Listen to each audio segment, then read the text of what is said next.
guys, welcome back to another episode of Northern Home Garage. Today something a little different. We're going to be dipping into the world of electrical. I purchased a light timer for my outside lights on my garage. Purchased it off Amazon, got it in today. Really excited to get it unboxed and show you guys. So let's go over to the workbench and take a look at it. Ta-da! Here's the switch I bought today. In-wall digital timer. Not quite sure who the manufacturer is. All I know is it was pretty cheap. Made by whoever those people are. Jewin Wills. I'm not sure. Anyway, in-wall digital timer. Let's see what we got.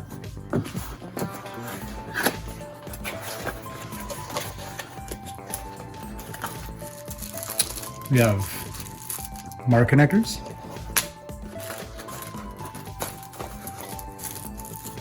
Screws.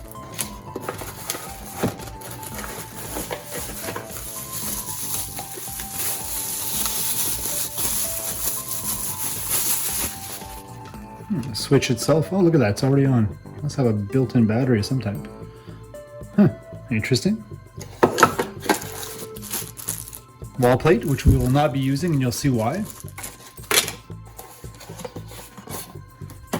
And instruction sheet. These are very important. A guy should read these all the time. Yeah, we don't need those. All right, so let's take a good look at the switch. There it is there. Looks like we have some kind of... Oh, yeah, there's all the programming buttons. Manual program, day, night, minutes. We'll do that in a minute. I'll do that actually before I install it. Probably a little bit easier.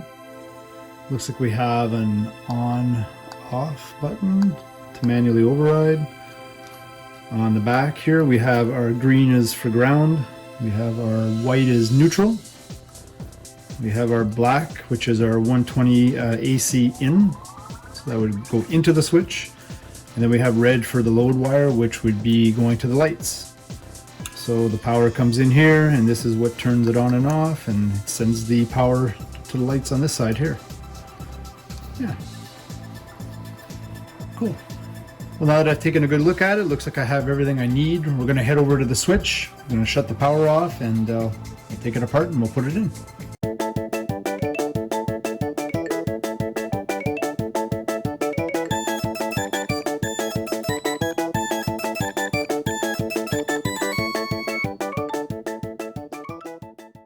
Okay, so here we are over at the switch that I'm going to be changing. This is the guy here. If you notice, I've already installed one a number of years ago, and it's no longer working, of course. I've already removed the screw in the center of it, and this one here, if you look at it, it's got a programmable, it had a programmable board as well, the numbers on it and stuff. You can change day, month, year, blah, blah, blah, all that good stuff. I don't know what's failed in the unit. I don't suspect it's this unit. I suspect it's something that's in here that's failed. So what we're going to do is we're going to go ahead, we're going to take the cover plate off. I'm going to show you guys how I check for power to make sure I shut the power off, and we'll go from there.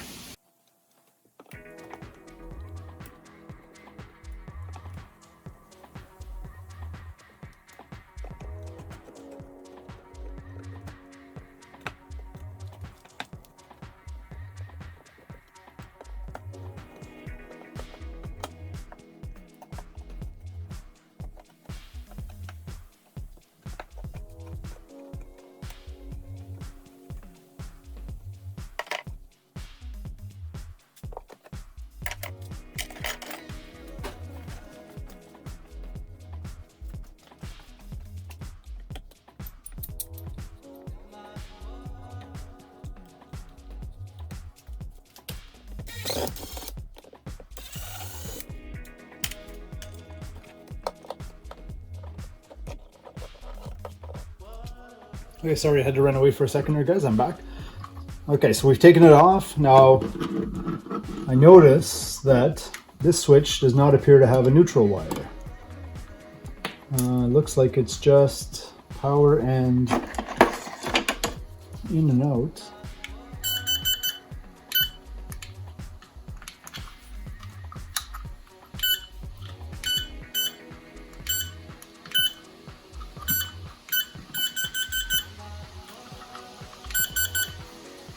All right, so what this little tool does, it checks for power, checks for live wires.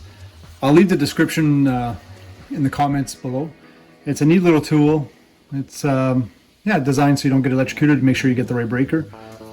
So if I look here, I can tell. So I got power on that wire, and I have power on that wire because my lights are on currently. If I shut my lights off, I have power on this wire and no power on this wire. Okay, so this tells me that this is the power coming from the fixture, and this is the power going to the light fixture itself. Now, what I mean by power coming from the fixture is that you're going to end up, sometimes you don't always end up with power coming straight up, and then you mar, you know, then you put your black here and then your other black here, then you mar your two whites together how you would on a normal circuit. Sometimes you end up with situations where the power is actually up at the fixture itself. And the wire that comes down to the switch, what they normally do is you use the white wire that's going to come to the switch. You always use the white wire as your power feed, and then the black wire is always the return that goes to the light. So this would be marred to the blacks that are actually in the light fixture, which I can't show you because I'm not climbing up there to take my fixture apart. So you have to trust me on this one. And then this is going to the actual light fixture itself to turn the lights on. Now my neutral wire, my new switch is going to require a neutral. My neutral is buried back there. So I'm just going to shut the breakers off for these guys, and we're going to use those neutrals in the back. So now we're going to test again to make sure I got the right wires. No power, no power, we're good. So we're going to disconnect it.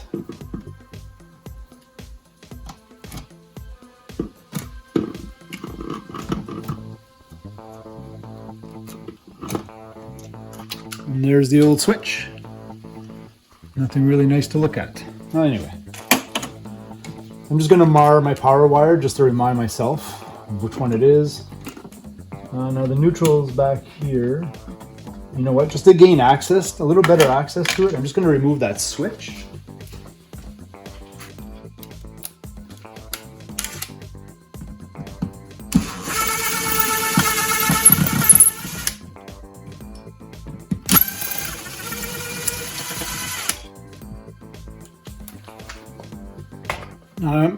Again, I'm just going to verify that I don't have power at this switch because they're both on the same circuit. Just so I don't electrocute myself by accident. I'm just going to pull it aside. Now I have better access to my neutrals. All right, so here we have it. So should be a simple installation. Should be ground, and here is going to be my black is going to go to my white. My red from my switch is going to go to my load side, and my neutral is going to go to the white. Now, I'm not an electrician, guys. I do have quite a bit of experience when it comes to electrical. I have done a couple of panels myself under my own permits. I wired an entire home under my own permit. All passed inspections with a couple of faults, of course. But you know what? Our local ESA, they're fantastic. They helped me along the way. They answered any questions I had. So don't be scared to try something like this yourself. There is a certain level of comfort that you have to have. If you're nervous with electrical or you don't understand at all what you're doing, my suggestion is please hire somebody because there is dangers. There's risks not only to yourself for electrocution, but of course there's always risks of fire and maybe you know, somebody getting injured. So we don't want any of that. Myself, this is my comfort level. I feel really comfortable doing this. I have no problems with it. So I'm going to go grab the switch and we're going to put it in.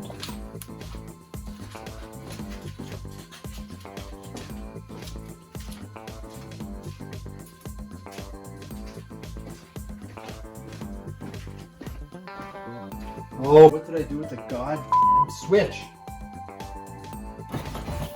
Oh. All right, sorry about that. I'm back. Okay, so I've pulled back the insulators that are on the wires. Some of these are not long enough, so I'm just going to lengthen the amount of wire that's exposed.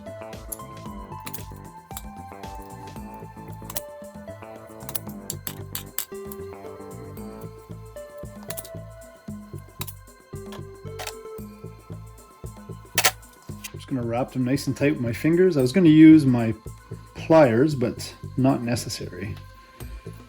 It's not a solid core wire. All right, again, I'm going to start with probably the ground here.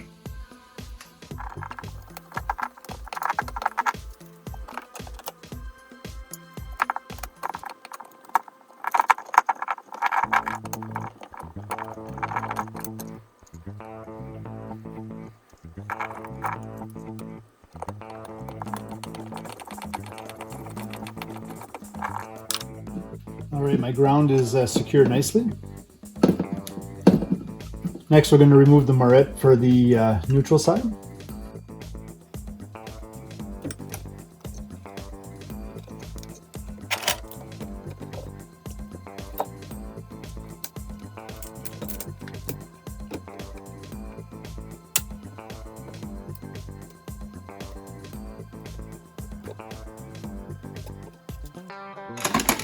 I'm going to use a larger moret for that one. Now, from what I know, they are color coded for size. I'm going to nicely wrap neutral around there, firmly secured.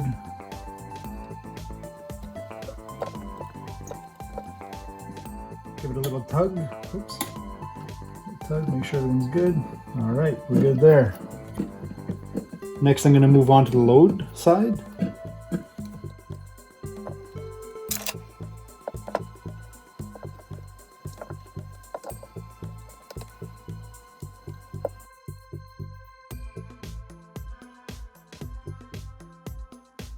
Again, little tug, make sure everything's nice and tight. I'm going to move on to the power side.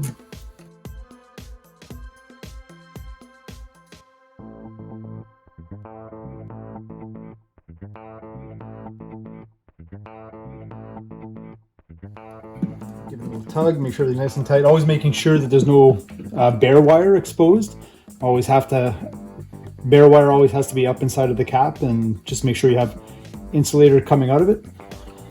All right, so we'll flip it up, and that should be it. So I'm just going to run over there and turn the breaker on quickly.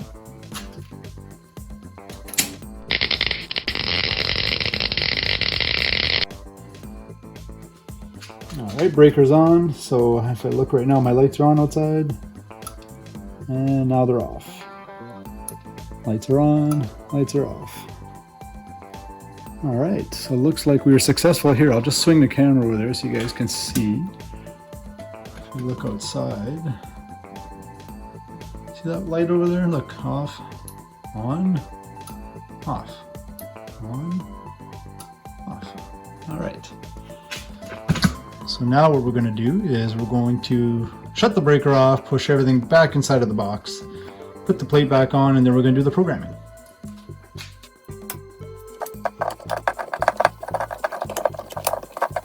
Now this switch is quite deep, so it might take up enough room, so I'm going to make sure that my wires are tucked away properly.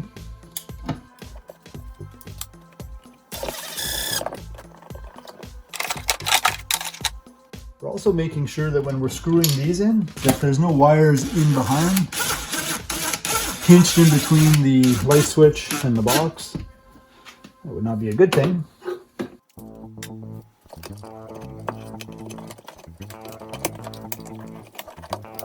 All right, looks like we're gonna have a good fit.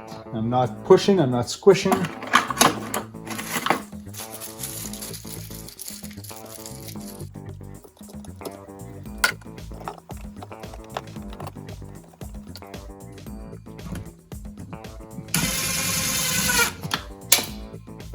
Son of a...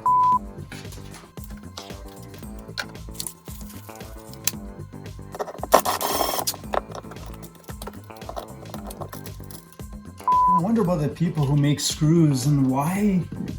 What were they thinking? Like, yeah, let's make 50 different kinds of screws, so people have to buy 50 different kinds of screwdrivers. Then we'll get into business with the tool manufacturers and make $1 million selling people 10 different screwdrivers and so on and so on.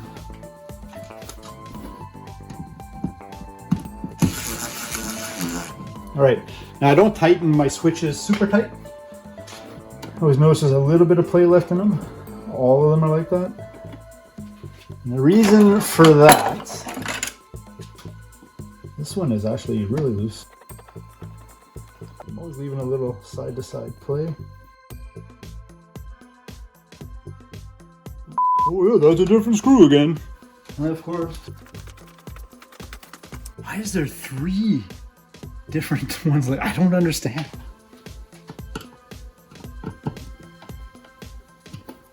All right, we're gonna see if we got a little bit of play. All right, and we do. Now, here's the reason why we do that. Is because if you go ahead and you tighten your switches down, look what ends up happening. It doesn't fit. So what we do need is we need a little bit of play. And it's a lot easier just to wiggle them around. Just to slide it around, nice and gentle, until they move. Yeah, and they will center themselves. Yeah, like that. Now, if you're worried about it being loose, there's no need to worry about that, because once you tighten these screws, it will draw the plate in and draw the switch to the plate. These plates also, I've broken quite a few in my day. They're pretty fragile. If your switches are not seated correctly and/or you over tighten them, you stop turning the light off, or if you tighten them too much, you will crack the plate. And a 4-gang plate like this nowadays is probably about $7 or $8, I'm guessing. So probably not something you want to keep breaking. Snug is my rule of thumb.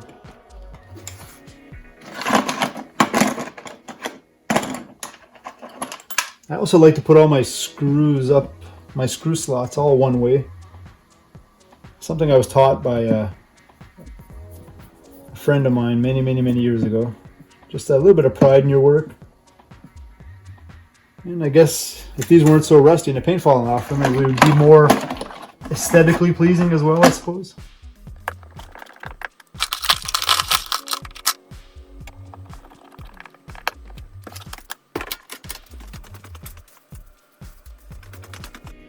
Well, it does appear I dropped one somewhere.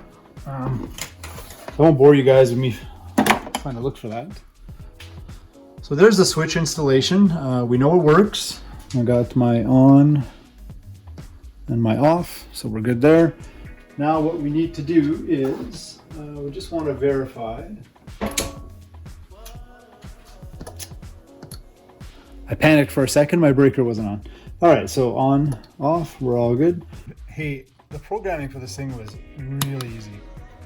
Most of them are pretty complicated. This one was not. There's a program button right there. So as you can see, I'll press program once. It brings me to my on cycles. So it's when I want it on all days of the week. I want it on at 8 p.m. currently. Press program again. You set your off. I want it off at 7 a.m. currently all days. And I just scroll through the programming. You can program up to 7 different programs. I mean, the possibilities are endless. You could have it come on at 1 in the afternoon, go off at 2, come back on at 3, go off at 4. Yeah, it's crazy. And the clock was as simple. It was holding down the clock button and then day, hour, and minutes. Yeah, so that's it. That's the switch. Check it out. Look outside. There's my light. Lights on. Look, lights off. So there we go. That is my Amazon light timer install. All right, guys, so that is it for the switch install. Pretty easy stuff, not too complicated. Again, depends on your comfort level with electricity. So I do hope you learned a little something and maybe make you feel a little more comfortable doing stuff like that yourself. Not everybody's comfortable doing it, so remember to play it safe. If you're not comfortable, hire a professional or have a friend give you a hand, somebody who's comfortable with it.